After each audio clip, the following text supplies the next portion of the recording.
Morning, good afternoon, good evening to all the students. कैसे हैं आप सभी? आई जस्ट होप कि आप सभी अच्छे होंगे। पार्ट नंबर 1 आपने देख लिया होगा। अब हम इंक्लूड कर रहे हैं पार्ट नंबर 2। अब तो आपके सारे फेस्टिवल्स वगैरह सब खत्म, तो हम अपनी क्लासेस अब कंटिन्यू रखेंगे। क्या है पार्ट नंबर 2 में? सबसे पहले हमने क्या पढ़ा था? आपने अंडरस्टैंडिंग लेनी स्टार्ट करी थी about the product and the industry, और हमने कहा था कि किस तरह से एक प्रोडक्ट को, इंडस्ट्री को हम समझ सकते हैं। सबसे पहले पढ़ा क्यों जरूरी है प्रोडक्ट और इंडस्ट्री को समझना। प्रोडक्ट तो मेन चीज है जिसमें आप डील कर रहे हैं। अगर आप अपने प्रोडक्ट को ही नहीं समझेंगे तो कैसे आप अपने बिजनेस को कंडक्ट करेंगे, ठीक है। और दूसरा, इंडस्ट्री को समझना भी जरूरी, क्योंकि वही इंडस्ट्री आपके लिए डिमांड जनरेट कर रही है। ऑल्सो वही इंडस्ट्री है जिसके बेसिस के ऊपर आप सभी के सभी बिजनेस डिसीजंस को लेते हैं, ठीक है। तो इसलिए समझना जरूरी है प्रोडक्ट को और इंडस्ट्री को, जिसके लिए हमने पहले जो तरीका था वो कर लिया था, जो कि था PLC, ठीक है। Product life cycle, growth, maturity, growth, introduction, growth, maturity और डिक्लाइन, 4 इसके अंदर हमने स्टेजेस देखी थी। अब दूसरा क्या होता है? VCA, value chain analysis. Value chain analysis, देखो नाम से ही पता चलता है कि एक चेन के अंदर जितनी भी एक्टिविटीज परफॉर्म की जाती हैं उन सभी को एनालाइज करना on the basis of their operations, on the basis of their values, उसको हम बोलते हैं वैल्यू चेन एनालिसिस। किसी भी प्रोडक्ट को बनाने के लिए, उसको बाहर बेचने के लिए वेरियस एक्टिविटीज परफॉर्म की जाती है। ऐसे ही कोई भी प्रोडक्ट ऐसा नहीं है कि वो प्रोडक्ट अपने आप बिक गया, नो। उस प्रोडक्ट को बाहर बेचने के लिए सबसे पहले रॉ मटेरियल लाया जाता है, उसे प्रोसेस किया जाता है, उसके बाद उसके फाइनल प्रोडक्ट को बाहर भेजा जाता है, मार्केटिंग की अलग अलग एक्टिविटीज कंडक्ट की जाती है, अलग अलग तरह की आफ्टर सेल सर्विसेज आपको प्रोवाइड की जाती है, वारंटी, गारंटी, घर आके रिपेयर एंड मेंटेनेंस प्रोवाइड करना, ये सभी आफ्टर सेल सर्विसेज हो गई हैं। उसी के अंदर एक ऑर्गेनाइजेशन को इंफ्रास्ट्रक्चर की जरूरत होती है। एक ऑर्गेनाइजेशन को सबसे पहली चीज तो ऑर्गेनाइजेशन को प्रोक्योरमेंट प्रोसीजर की जरूरत होती है। सभी अलग अलग कोटेशंस को मंगवाना, प्राइसेस को डिसाइड करना, परचेज ऑर्डर को जनरेट करना, देन उसको अपना मैच करना GRS के साथ। तो ये सभी चीजें क्या होगी? GRS मतलब गुड्स रिसीवर, ये सभी प्रोसेसेस होते हैं, ठीक है। उसके अंदर हमारा टेक्नोलॉजीज आ जाती हैं, उसके अंदर हमारा ह्यूमन रिसोर्स हो जाता है जो कि उन एक्टिविटीज को कंडक्ट करता है। तो ये सभी चीजें क्या हमारी एक्टिविटीज है। तो ये सभी एक्टिविटीज एक चेन में परफॉर्म की जाती है और इन सभी एक्टिविटीज को ही एनालाइज किया जाता है, क्योंकि इन्हीं की वजह से अल्टीमेट इफेक्ट आता है हमारे प्रोडक्ट के ऊपर, इन्हीं की वजह से हमारा प्रोडक्ट बनता है। तो आप समझे कि कैसे आपकी एक्टिविटीज चल रही है, किस तरह का आपका रॉ मटेरियल आ रहा है, उसी से तो पता चलेगा आपका प्रोडक्ट कैसा है। किस तरह की मार्केटिंग स्ट्रेटेजीज आप अडॉप्ट करते हैं, उसी से तो पता चलेगा कितना आपका वेल डिफाइंड प्रोडक्ट है, क्या सेल्स के ऊपर इम्पैक्ट आ रहा है, कैसा आपका इंफ्रास्ट्रक्चर है, किस तरह की टेक्नोलॉजीज को आप यूज करते हैं, आउटडेटेड है या फिर आपके अपग्रेडेड है। उसी के बेसिस पे तुम्हें पता चलेगा कि आपको प्रोडक्ट कैसा है। अभी हमारा आईफोन क्यों अलग है बाकी एंड्रॉइड से कंपैरिजन में? जस्ट बिकॉज ऑफ टेक्नोलॉजी, ठीक है। तो टेक्नोलॉजी एंड इनोवेशन, तो इसलिए हम कह देते हैं कि किसी भी प्रोडक्ट को समझने के लिए VCA को समझना इज ऑल्सो इम्पोर्टेंट। आपके पास कितने भी रिसोर्सेज हो, जब तक आप अपनी एक्टिविटीज को प्रॉपर मैनर के अंदर परफॉर्म नहीं करेंगे ना, this all the resources are absolutely useless, ठीक है। अब एक बात को समझेंगे कि भाई हमारे रिसोर्सेज देखो, जब तक एक proper well defined manner of activities के ऊपर कंट्रोल चेक नहीं होगा ना, तो फिर हमें कैसे पता चलेगा कि उन रिसोर्सेज का ऑप्टिमम यूटिलाइजेशन हो रहा है या नहीं हो रहा है, ठीक है। और एक बात को और समझने की कोशिश करेंगे, जो VCA होता है ना, उसके अंदर हम 9 टाइप्स ऑफ एक्टिविटीज को परफॉर्म करते हैं। एक सबसे पहले 2 कैटेगरीज होती हैं, एक होती है प्राइमरी एक्टिविटीज, एक होती है सेकेंडरी एक्टिविटीज। प्राइमरी एक्टिविटीज के अंदर 5 होती है, सेकेंडरी के अंदर 4 होती हैं। प्राइमरी और सेकेंडरी बोलिए मैं सॉरी सपोर्टिव, एक होता है प्राइमरी एक्टिविटीज, एक होता है सपोर्टिव एक्टिविटीज। प्राइमरी 5 होते हैं, सपोर्टिव 4 होती हैं। जितनी भी प्राइमरी एक्टिविटीज है उनको प्रॉपरली वेल डिफाइंड मैनर में सिस्टमैटिकली परफॉर्म करने के लिए 4 सपोर्टिव एक्टिविटीज होती है जो हमेशा इनके साथ में परफॉर्म करती हैं, ताकि जितनी भी हमारी प्राइमरी एक्टिविटीज है वो अच्छे से परफॉर्म हो सके, रन हो सके किसी भी ऑर्गेनाइजेशन के अंदर, चाहे वो किसी भी इंडस्ट्री के अंदर परफॉर्म कर रही हो।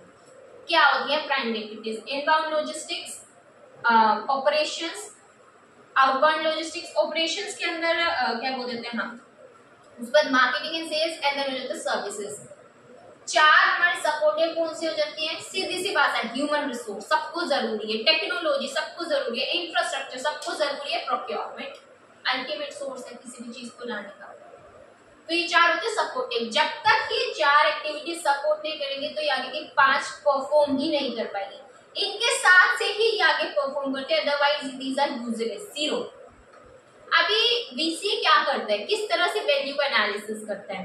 वीसी का काम ये होता है कि जितनी भी एक्टिविटीज हैं उन सभी के अंदर वो SW एनालिसिस करता है। What do you mean by SW?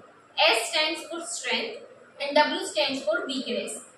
हर एक एक्टिविटी के अंदर, each and every activity, 99 activities के अंदर स्ट्रेंथ क्या है उसको आइडेंटिफाई करना, वीकनेस क्या है उसको आइडेंटिफाई करना, सो दैट ऑर्गेनाइजेशन स्ट्रेंथ को स्ट्रेंथ बनाए रखे और इस तरह से अपने ऑपरेशंस को, अपनी एक्टिविटीज को इंप्रूव करे कि उसकी जो वीकनेस है वो भी स्ट्रेंथ में कन्वर्ट हो जाए।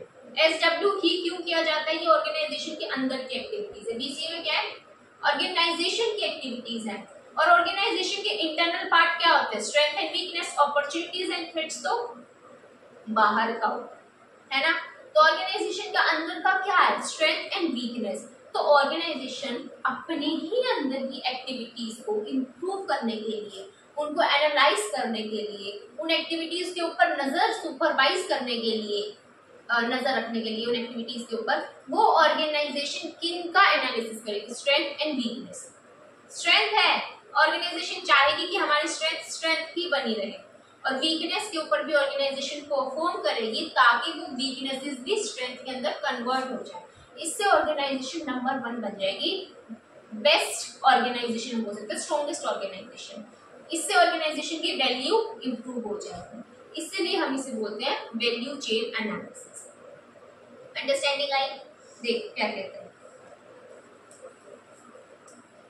सबसे पहले तो इसके अंदर हम क्या करते हैं, एक्टिविटीज बताते हैं जो कि विद इन एंड अराउंड एक ऑर्गेनाइजेशन रिवॉल्व करती है, ठीक है, जिसकी हेल्प से ऑर्गेनाइजेशन क्या करती है, असेसमेंट करती है ऑर्गेनाइजेशन की स्ट्रेंथ का। वीकनेसेस भी आएगा, बुक में स्ट्रेंथ ही लिखा था इसलिए मैंने स्ट्रेंथ लिखा है। बीसीए जो होता है ऑर्गेनाइजेशन के अंदर are much more than a random. देखो क्या होता है, किसी किसी ऑर्गेनाइजेशन के अंदर रैंडम सिलेक्शन कलेक्शन किया जाता है, मशीनरी, मनी और पीपल।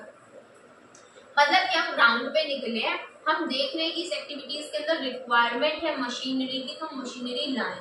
फिर उस ऑर्गेनाइजेशन के हमने उस एक पर्टिकुलर एक्टिविटी से प्रोक्योरमेंट का प्रोसीजर चला, उसमें हमें लगा है कि भी प्रोक्योरमेंट के अंदर ना थोड़े से कंट्रोल्स की कमी है, दैट इज व्हाई हमारे इंटरनल कंट्रोल ज्यादा इफेक्टिवली परफॉर्म नहीं कर रहे हैं। तो इसलिए उन्होंने कहा कि भाई यहाँ पर ना लोगों का नजर रखना जरूरी है, तो हम क्या लाएंगे, अलग अलग तरह की टेक्नोलॉजी लाएंगे। उसके लिए किसकी जरूरत है? मनी की। तो उस मनी को हमने रैंडमली इंट्रोड्यूस कर दिया, और साथ ही साथ हमने क्या किया, ज्यादा कंट्रोल रखने के लिए लोगों की जरूरत है, तो रैंडमली लोगों को इंट्रोड्यूस कर दिया। इसको बोलते हैं रैंडमली लेकर आना, कलेक्शन करना मनी, पीपल एंड मशीनरीज का। उसके बाद लेकिन जो वीसी है ना वो इससे कहीं ज्यादा है। वीसी के अंदर तो पूरी ऑर्गेनाइजेशन की हर एक एक्टिविटी को प्रॉपरली इन डेप्थ अंदर जाकर एनालाइज किया जाता है। उसके बाद कहते हैं कि रिसोर्सेज की कोई वैल्यू नहीं है, रिसोर्सेज की जो होते हैं कोई वैल्यू नहीं है जब तक जो एक्टिविटीज है जो ठीक है, कुछ नहीं कह रहा कि जब तक ये एक्टिविटीज जो कि एक ऑर्गेनाइजेशन के अंदर परफॉर्म करते हैं ना, जो प्रोडक्ट्स एंड सर्विसेज को प्रोड्यूस करने के लिए वैल्यू की जाए, ठीक है। कह रहे एक्टिविटीज का कहते हैं रिसोर्सेज का कोई मैटर नहीं है जब तक कि जितनी भी प्रोडक्ट्स एंड सर्विसेज एक ऑर्गेनाइजेशन ने दी है उसकी वैल्यू किया जाए बाय द अल्टीमेट जो कंज्यूमर है, कस्टमर है। अल्टीमेट कंज्यूमर और कस्टमर एक प्रोडक्ट को जब चाहने लगेगा, उसको अपनी डिमांड दिखाने लगेगा, इट मींस वो चीज अच्छी है। और वो चीज अच्छी कब होगी? जब हम एक्टिविटीज के ऊपर प्रॉपरली बीसीए को कंडक्ट करेंगे।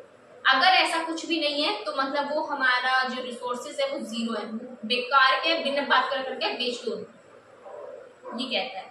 एक बार इसको समझेंगे, उसके बाद मैं 9 एक्टिविटीज बताऊंगी। लिखेंगे इसको, लिख लिया होगा आपने। चलिए, तो एक्टिविटीज का एक छोटा सा चार्ट बनाते हैं। बुक में ना, आपकी बुक में भी एक चार्ट है कुछ ऐसे बॉक्स से में करके, तो लेकिन मुझे थोड़ा सा अच्छा लगा प्रेजेंटेशन, तो मैंने ये बताया।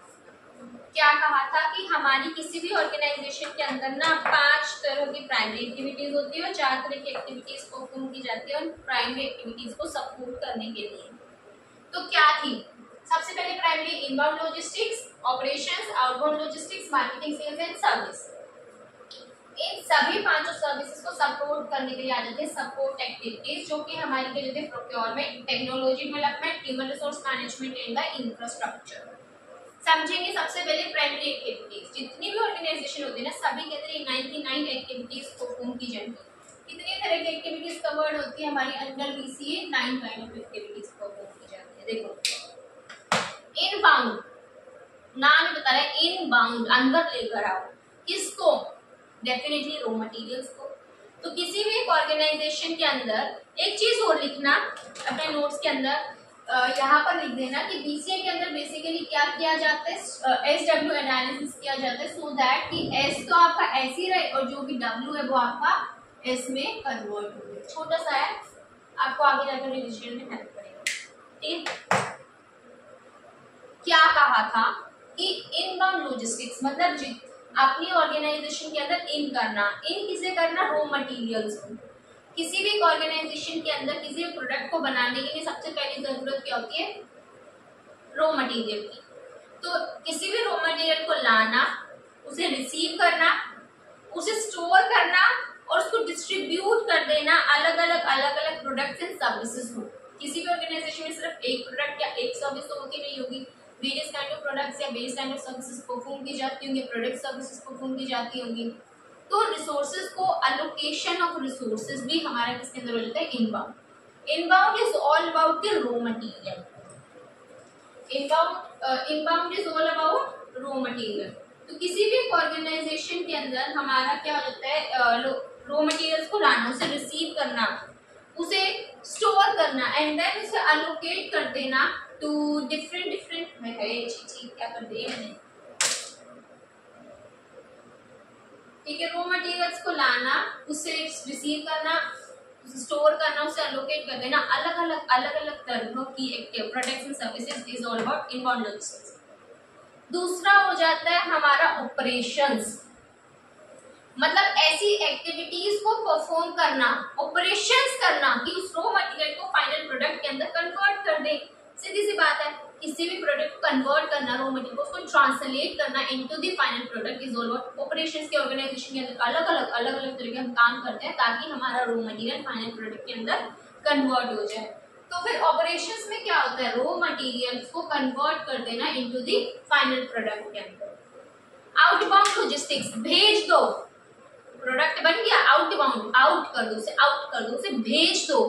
फाइनल प्रोडक्ट को बाहर भेजना, बाहर की तरफ भेजना, मतलब उस प्रोडक्ट को कस्टमर्स तक पहुंचाना, उसको वेयर हाउसेज, उसको गोडाउन तक पहुंचाना is all about outbound logistics. आपका रॉ मटेरियल आ गया, वो फाइनल प्रोडक्ट में कन्वर्ट हो गया, फिनिश गुड्स बन गया, अब उसको बाहर भेजना तो पड़ेगा ना कस्टमर्स तक। तो आउटबाउंड एक्टिविटीज में क्या किया जाता है कि जितने भी कार्यक्रम किए जाते हैं, जितनी भी एक्टिविटीज परफॉर्म की जाती हैं, आप देखो एक चीज समझना, इनबाउंड लॉजिस्टिक्स मतलब रॉ मटेरियल को लाना, तो उसको लाने के लिए हम जो भी ट्रांसपोर्टेशन का यूज किया, जो भी एक्टिविटीज हमने परफॉर्म की, जो भी चेक्स वेरिफिकेशन हमने किया, वो सभी इसके अंदर आ जाते हैं। एक एक्टिविटी का नाम है, इसके अंदर और भी वेरियस एक्टिविटीज परफॉर्म की जाती है। जैसे ऑपरेशन हमने कहते हैं एरिया है, एक एक्टिविटी है, मेजर एक्टिविटी है।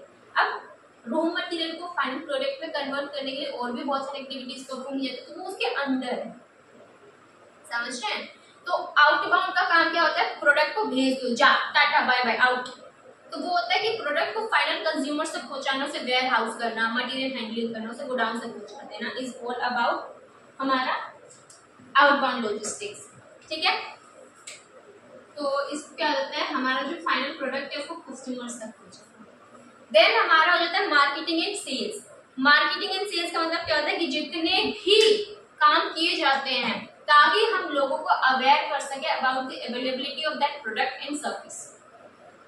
जितने भी एक्टिविटीज परफॉर्म किए जाते हैं हम लोगों के अंदर अवेयरनेस फैला रहे कि भाई ये प्रोडक्ट हम दे रहे हैं, ये सर्विसेज हम दे रहे हैं और हम बेस्ट दे रहे हैं as compared to the other. हमारी क्वालिटी क्वांटिटी हर चीज एकदम बेस्ट है जो कि आपको अल्टीमेट सेटिस्फैक्शन प्रोवाइड करेगी। तो इस लोगों को अवेयरनेस कराना, लोगों तक कम्युनिकेट करना, अलग अलग सोर्सेज ऑफ एडवर्टीजमेंट, अलग अलग सोर्सेज ऑफ पब्लिसिटी को ऑप्ट करना, इसको क्या बोला जाता है? इसको क्या बोला जाता है बताओ? Marketing and sales. तो हमें हमारे प्रोडक्ट को बेचने के लिए जो जो भी काम किए जाते हैं इसके अंदर आ जाते हैं। Last, services. भाई आपको पता है आप अलग अलग तरह की सर्विसेज देते हैं, जैसे कि आफ्टर सेल सर्विसेज, ताकि हम क्या कर सके, प्रोडक्ट की वैल्यू को मेंटेन कर सके और अपने कस्टमर्स का हमारे ऊपर फेथ को मेंटेन कर सके। उसके लिए क्या किया जाता है, अलग अलग तरह की एक्टिविटीज को परफॉर्म किया, हम सर्विसेज प्रोवाइड करते हैं। क्या है? जैसे कि हमारी वारंटीज, हमारी गारंटीज, हम उनको रिपेयर प्रोवाइड करते हैं, अलग अलग स्पेसिफिक टाइम पर उन्हें मेंटेनेंस प्रोवाइड करते हैं। क्यों? ताकि हम एनहेंस कर सके, मेंटेन कर सके वैल्यू हमारे प्रोडक्ट्स एंड सर्विसेज की। उनको साथ जब भी कोई लेकर आते हैं प्रोडक्ट को, तो कुछ लोग क्या कहते हैं कि आपके प्रोडक्ट को आपके घर तक पहुंचाना, वो वैसे तो मेजरली वो कस्टमर ही पे करता है, बट कुछ अगर कुछ ज्यादा अच्छे लोग हैं तो वो क्या कह देते हैं कि भाई ये हम देंगे, आपको देने की जरूरत नहीं है। तो ये काइंड ऑफ सर्विस है, ताकि लोगों को लगे कि भाई हमें तो हमारे घर तक किसी भी माल को लाने में हमें कॉस्ट प्रोवाइड नहीं करनी पड़ती, वो जो सेलर है वही अपना खुद पे कर देता है।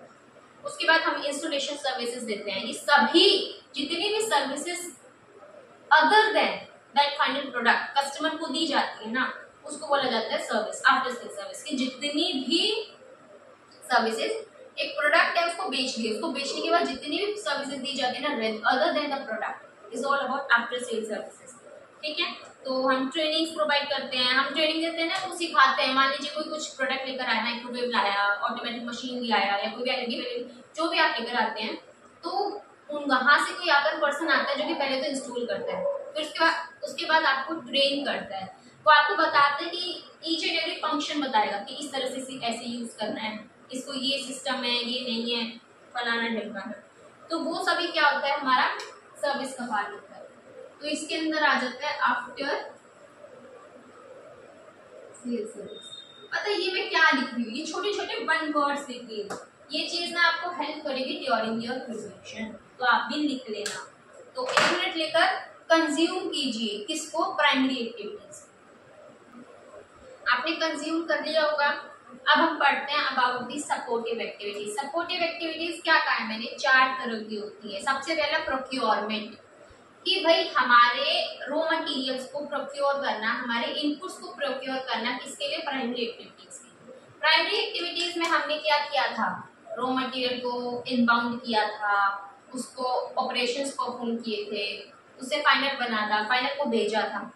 तो प्राइमरी को परफॉर्म करने के लिए रॉ मटेरियल को लाना इज द इनबाउंड। अब आप कहेंगे वो तो हमने पहले भी पढ़ा था, इनबाउंड तो पहले भी पढ़ा था। इनबाउंड को दूसरे की फैक्ट्री से उठा के अपनी फैक्ट्री में लाना, मतलब जो ट्रांसपोर्टेशन का बीच का काम होता है उसकी फैक्ट्री से उठाया और अपने फैक्ट्री में ले आए, that is the inbound. Procurement क्या होता है, पूरा प्रोसेस होता है गाइस, कोटेशंस मंगवाना, उसमें से सिलेक्शन करना, मतलब कोटेशंस मंगवाना, उसको कंपैरिजन करना, क्वांटिटीज क्वालिटीज को देखना, रेट्स का नेगोशिएशंस को देखना, देन फाइनलाइजेशन करना, that is the procurement. Finalisation हो गया, अब दूसरे की फैक्ट्री से उठा के अपनी फैक्ट्री में लिया है, is the inbound logistics. Understanding my point. तो ये कहते हैं कि किसी भी ऑर्गेनाइजेशन के अंदर रिसोर्सेज को लाना प्राइमरी के लिए, प्राइमरी में करे थे इनबाउंड, दूसरे की फैक्ट्री से उठा के अपनी फैक्ट्री, दूसरे की प्लांट से उठा के अपने प्लांट में लाना इज द इनबाउंड लॉजिस्टिक्स। लेकिन उस सब के लिए जो पीछे कार्यक्रम किए गए, भाई हमने अलग अलग वेंडर्स को ढूंढा, प्रोक्योरमेंट, उसके अंदर हमने अलग अलग कोटेशंस मंगवाई, प्रोक्योरमेंट, उनके रेट्स को कंपेयर किया, प्रोक्योरमेंट, उनकी क्वांटिटी क्वालिटी एनालिसिस किया, procurement, rate finalisation, price negotiations करना, प्रोक्योरमेंट। समझे? बिल्कुल। उसके बाद हमने क्या किया है, दूसरा आता है टेक्नोलॉजिकल डेवलपमेंट। टेक्नोलॉजी बहुत जरूरी है किसी भी प्रोडक्ट या सर्विसेज को बनाने, प्रोडक्ट को बनाने के लिए, सर्विसेज को रेंडर करने के लिए। तो कहते हैं क्योंकि ये टेक्नोलॉजी जो मेन टेक्नोलॉजीज होती है, जो टेक्नोलॉजी होती है, जो टेक्नोलॉजी होती है ना, वो डायरेक्टली लिंक्ड होती है टू द प्रोडक्ट। क्या कहा कि टेक्नोलॉजीज का नो हाउ, पता होना, इज वेरी वेरी इंपॉर्टेंट, क्योंकि जो टेक्नोलॉजीज होते हैं वो डायरेक्टली लिंक्ड होते हैं, डायरेक्टली रिलेटेड होते हैं टू द प्रोडक्ट। इसलिए टेक्नोलॉजीज का नो हाउ होना, किस तरह से परफॉर्म करती है, टाइमली उनको अपडेट करते रहना, उनके लिए प्रॉपर फंड्स की अवेलेबिलिटी रखना इज द टेक्नोलॉजिकल डेवलपमेंट। कि हम हर पॉइंट ऑफ टाइम के साथ, चेंजेस आने के साथ, जितने भी हमारे इंडस्ट्री इन्वायरमेंट के अंदर चेंजेस आ रहे हैं, उसके नो हाउस मतलब देखना भाई क्या हो रहा है, कैसे हो रहा है, कब हो रहा है, उस हिसाब से अपने अंदर चेंजेस करना इज द टेक्नोलॉजिकल डेवलपमेंट। ठीक है, और ये टेक्नोलॉजी डेवलपमेंट की जाती है प्राइमरी के लिए। भाई टेक्नोलॉजी यूज ही कहाँ हो रही है, प्राइमरी में ही तो हो रही है। तीसरा होता है ह्यूमन रिसोर्स मैनेजमेंट। जो हमारा बंदे हैं, जो पीपल हैं जो आ रहे हैं, वही तो क्या करेंगे, काम करेंगे। जितनी भी प्राइमरी एक्टिविटीज हैं उनको परफॉर्म कौन करेगा, है ट्रांसेंड्स। आपकी बुक में एक वर्ड है ट्रांसेंड्स। ट्रांसेंड्स का मतलब क्या हो जाता है कि जितनी भी प्राइमरी एक्टिविटीज है उनको परफॉर्म कौन करेगा, भाई आपका ह्यूमन रिसोर्स तो करेगा। बिना किसी ह्यूमन रिसोर्स के आपकी एक्टिविटीज हो सकती है क्या? तो इसके अंदर ह्यूमन रिसोर्स को मैनेज किया जाता है। देखना कि किस एक्टिविटी, किस ऑपरेशन, किस एरिया में कितने नंबर ऑफ लोगों की जरूरत है, किस तरह के एक्सपीरियंस की, किस तरह के नॉलेज की जरूरत है, फिर क्या उनका बजट रेंज है जिसके अंदर वो किसी पर्सन को अपॉइंट कर सकते हैं। उसे अपॉइंट करना, उसको ट्रेनिंग्स प्रोवाइड करना, उसको सिखाना हर काम के अंदर, उसके सारे इनिशिएटिव्स जितने भी होते हैं, जितने भी स्कीम्स होती है उसके पेमेंट की, उसको वो डिसाइड करना। उसके बाद देखना भाई वो बंदा अप्रोप्रिएट भी है या नहीं है उस काम के लिए। ये सब किसका काम हो जाता है, ह्यूमन रिसोर्स मैनेजमेंट। जितना भी ह्यूमन रिसोर्स है सभी के सभी प्राइमरी एक्टिविटीज के अंदर उसको मैनेज करना is the work of human resource management activity. चौथी लास्ट हमारा आ जाता है fourth, that is the infrastructure. भाई तो जरूरी है। पहली बात तो जो फैक्ट्री है वही इंफ्रास्ट्रक्चर का पार्ट है। बिना फैक्ट्री के तुम कौन सी प्राइमरी एक्टिविटीज परफॉर्म कर लोगे। हमारा जो पैसा है, जो मनी है, जो फंड्स है, वो प्राइमरी एक्टिविटीज का पार्ट है, वो इंफ्रास्ट्रक्चर का पार्ट है। बिना पैसे के तुम कर क्या लोगे। जो हमारी मशीनरीज है वो इंफ्रास्ट्रक्चर का पार्ट है। भाई बिना मशीनरी के कुछ हो सकता है? खाली एक एक बिल्डिंग ले ली, उस बिल्डिंग के अंदर कुछ आपने लगाया नहीं तो क्या उसकी आज पता नहीं मेरे क्या ही हो रहा है, कुछ ज्यादा दिनों बाद होती है ना क्लास। तो बिना किसी बिल्डिंग के क्या एक्टिविटीज, बिना किसी मशीनरीज के क्या कोई एक्टिविटीज परफॉर्म हो सकती है? नहीं हो सकती है। तो जो मशीनरीज है वो इंफ्रास्ट्रक्चर का पार्ट है। तो बस ये वही कहते हैं कि इंफ्रास्ट्रक्चर किसी भी ऑर्गेनाइजेशन की एक्टिविटीज को परफॉर्म करने के लिए बहुत जरूरी है। तो प्रॉपर लैंड होना, उसके अंदर हमारा प्रॉपर मनी का होना, हमारी प्रॉपर मशीनरीज का होना, हर चीज का प्रॉपर मैनर में होना इज द इंफ्रास्ट्रक्चर। तो भाई अपने इंफ्रास्ट्रक्चर को मेंटेन कीजिए, टाइमली उसके मेंटेनेंस रिपेयरिंग करते रहिए। ऐसा नहीं दीवार में क्रैक्स आए हुए हैं तो हमें कोई फर्क नहीं पड़ता, भाई वो किसी दिन गिर जाएगी। तो इंफ्रास्ट्रक्चर भी सपोर्ट तो करती है ना आपकी प्राइमरी एक्टिविटीज को परफॉर्म करने के लिए। पता है आपको इंफ्रास्ट्रक्चर ना कैसा आप बनाते हैं वो मेजरली रोल प्ले करता है। आप जैसे इन्हें कोई छोटी फर्म, कोई छोटी कंपनीज ले लीजिए और वहीं अगर आपको कंपेयर कर लिया जाता है with the infrastructure of Google, with the infrastructure of Apple, तो आपको खुद ही डिफरेंस दिखता है लोगों के परफॉर्म करने की, एक्टिविटीज को परफॉर्म करने के तरीके में। भाई इंफ्रास्ट्रक्चर क्या है, हमारा सराउंडिंग्स बनाता है और जिस तरह का माहौल होगा, सराउंडिंग होगा, काम भी उसी तरह से होगा। इसलिए इंफ्रास्ट्रक्चर तो बहुत बड़ा रोल प्ले करता है, बहुत बड़ा। समझ गए आप? समझ गए? तो इसके अंदर बेसिकली नो हाउ आ जाता है, इसके अंदर ये ट्रांसेंड्स करता है। पहले क्या था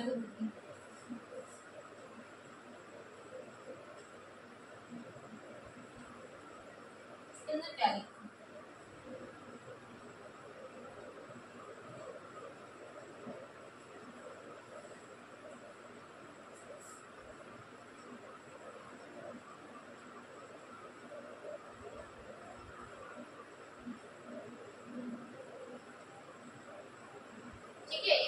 देखना एक बार तुम्हें, मैं बस सपोजिशन के लिए लिखती हूँ।